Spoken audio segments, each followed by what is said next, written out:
Merci Françoise, merci Thierry d'avoir fait la manip. J'espère que ça va fonctionner. Oui, là j'ai rajouté quelques logos hein, pour dire que je suis à l'école des mines d'Albi et que j'ai rajouté Armine, le CNRS puisqu'on est un labo CNRS. Et moi je vais vous parler des centrales solaires. Donc c'est en fait deuxième façon de faire l'électricité à partir du soleil, mais pas par voie photovoltaïque, mais c'est par voie thermique. Hein, c'est-à-dire qu'en fait on remplace le brûleur ou la barre d'uranium par un concentrateur solaire. Donc ça, c'est une photo d'ancienne centrale solaire Thémis sur laquelle j'ai travaillé quand j'étais un peu plus jeune. Et là, on voit donc que les miroirs regardent tous ou renvoient tous le soleil en haut de la tour et on récupère l'énergie pour après chauffer un fluide qui va être un cycle thermodynamique classique. Alors le gros avantage, c'est qu'en fait, on peut stocker cette chaleur dans de très bonnes conditions. À Thémis, on stockait 5 heures avec une perte de 1 degré par jour, donc 5 heures d'ensoleillement avec une perte de 1 degré par jour, ce qui peut nous permettre de décaler la production sans vraiment de perte de quelques heures au moins, ou plus les nouvelles centrales solaires maintenant stockent 17 heures, c'est-à-dire qu'on peut quasiment suivre une courbe de charge pendant les 10 mois où il y a le plus d'ensoleillement en Espagne, par exemple, sans avoir recours à d'autres dates d'hybridation, sans avoir recours à l'hybridation. Donc le contexte, c'est un contexte de reprise. Hein. Jusqu'en 86, on a travaillé en France sur ces sujets. Et puis en 2002, on en a recommencé à travailler, notamment avec nos collègues du Promes. Promes, c'est le nom savant pour dire le four solaire, en fait. Et puis un certain nombre d'industriels qui se sont intéressés au sujet. Et on a créé avec le Promes donc un Labex Solstice qui était labellisé il y a 2 ans.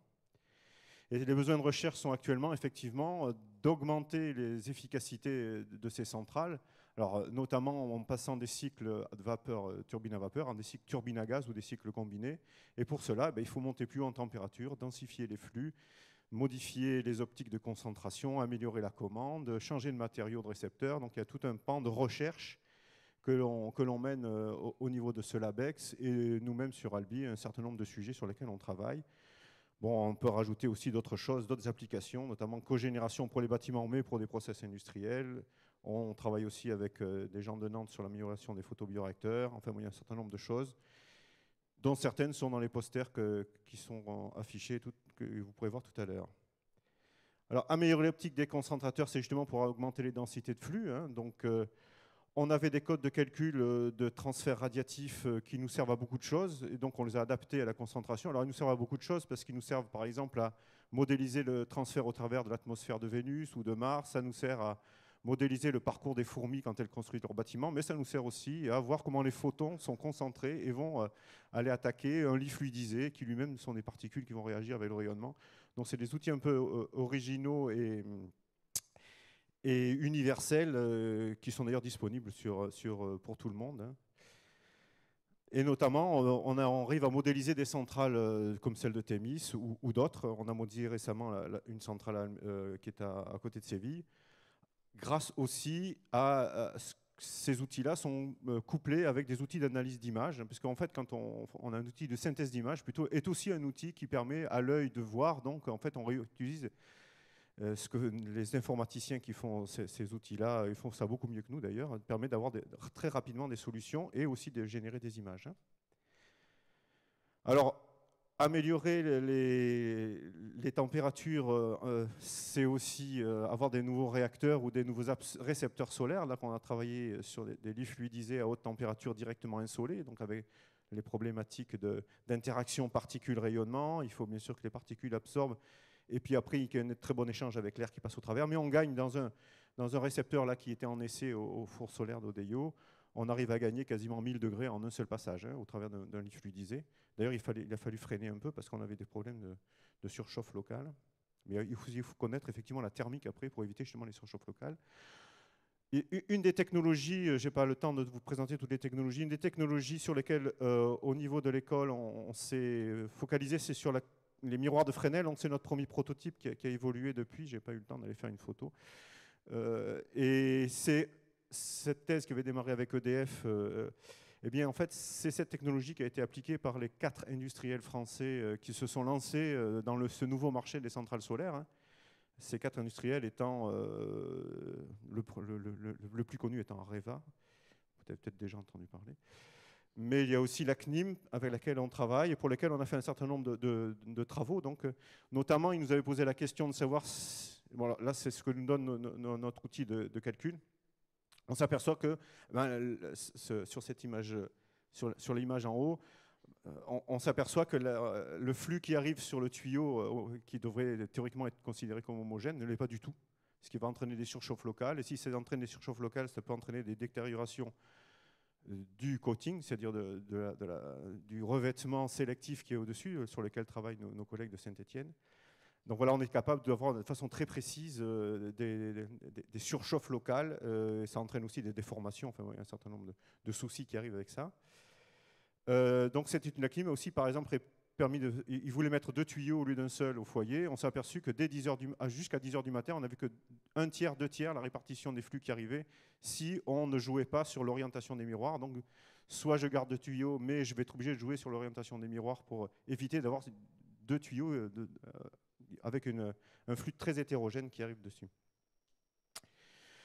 Nous avons intéressé Total à nos travaux et donc il y a actuellement une thèse qui permet l'optimisation en fait de nouveaux types d'optiques, notamment une optique dite beam down, avec l'avantage c'est qu'en fait, à la place d'avoir une tour au milieu des héliostats, on va avoir simplement un miroir. Bon, le simplement est peut-être un peu exagéré, mais on va renvoyer tout au sol pour que toute la réception et la production après de l'électricité ou la production, enfin l'utilisation de la chaleur reste au sol.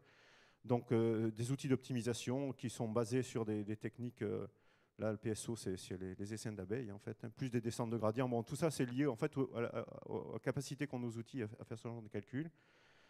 À ce propos d'ailleurs, on m'a demandé de dire que nous organisons en fin juin une très grande conférence sur tout ce qui est optimisation et méthodes inverses et optimisation des procédés. Et puis divers projets, donc nous avons vu les outils. Côté expérimental, on doit se doter d'une petite centrale, non pas une petite centrale, d'un petit four lié avec du beam down, justement, avec 7 héliostats, pour faire,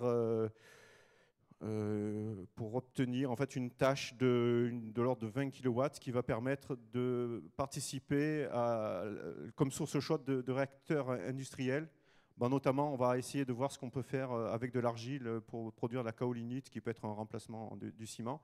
Donc, on est en train d'étudier avec des industriels, justement, comment adapter un petit champ d'héliostat pour voir ce qui se passe au niveau des réactions qui ne sont plus du tout de la production d'électricité. Et puis, bon, cette image, c'est la plateforme Altera, dont il y a un poster là-dessus qui présente en fait un petit four solaire que l'on va avoir à disposition au niveau de l'école dans un des nouveaux bâtiments à Albi. Le financement Carnot nous a effectivement permis de très fortement balayer l'intérêt de l'hybridation versus le stockage dans le cadre de centrales, hein, puisqu'on veut faire de l'hybridation avec de la biomasse. Dans la région, comme disait Ange, est très productrice de biomasse. Donc comment intégrer cette biomasse pour garantir une production d'une centrale solaire, hein. On a une thèse avec le CEA donc, sur la conduite à court terme des centrales solaires en fonction des prévisions météorologiques à court terme. Qu'est-ce qui se passe si j'ai un nuage qui arrive? Est-ce que j'arrête tout? Est-ce que je continue? Est-ce que je m'utilise un peu de stockage ou d'hybridation pour maintenir les conditions? Tout ça se fait avec des prévisions météorologiques qu'on pourrait un petit peu voir aussi avec les gens de Sofia, comment est-ce qu'on pourrait intégrer tout ça. Et puis aussi, on a une thèse LabEx qui va partir sur la prise en compte des défauts des optiques réelles, puisqu'en fait, c'est toujours très joli sur le papier, hein, on arrive virtuellement à avoir de très beaux miroirs bien précis, et puis en fait, en réalité, on n'a pas tout à fait la même chose.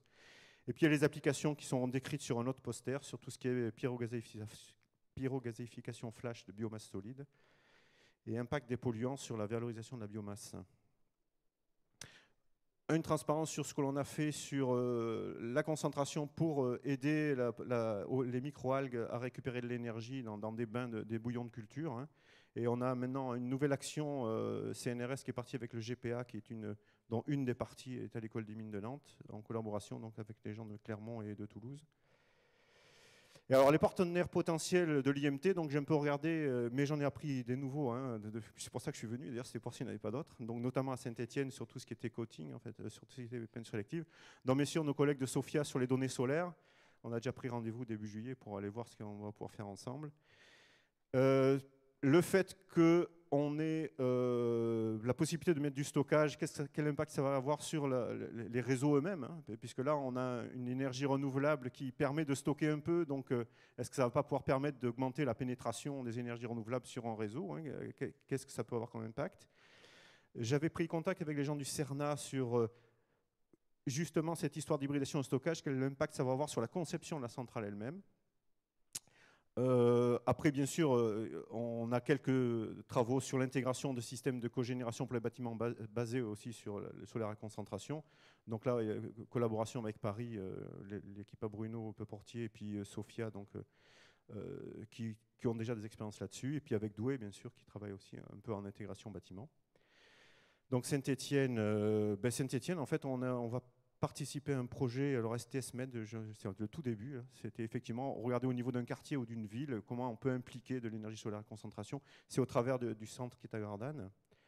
Et puis on s'est aperçu que nous avions des collègues Télécom Sud Paris qui utilisaient à peu près les mêmes techniques pour déterminer d'où venait une source de rayonnement. Alors c'est pas du rayonnement solaire, mais c'est des ondes. Et en fait, peut-être qu'on pourra quasiment adapter nos outils à leurs problèmes ou leurs outils à nos problèmes. Bon, tout ça fait qu'effectivement, il y a quand même beaucoup de choses à faire. Et si on avait vraiment le temps de tout mettre en place, mais peut-être que grâce au Carnot, on aura les moyens de prendre le temps, on pourrait faire encore beaucoup plus de choses. Donc, conclusion, bon, ces travaux, on est à peu près maintenant une dizaine de personnes à plein temps à travailler là-dessus. On a pas mal de contacts avec des industriels, hein. On a mis au point des outils, aussi bien numériques qu'expérimentaux.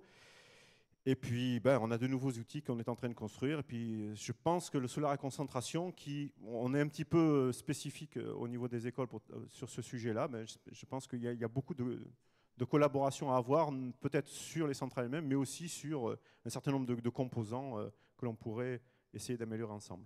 Je vous remercie.